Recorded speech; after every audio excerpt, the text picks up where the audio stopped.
Сколько бы я не просил, но ты же знала, что меня теряла. Я босиком по стеклу бегал так упрямо. И если бы не твой милый голосок, я бы упал с неба в последний вздох.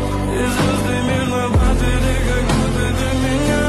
Я каждый раз загадывал тебя не потерять, но больше не могу, я просто мучаю себя. Теперь ты больше не моя. В камине в 6 утра фотографии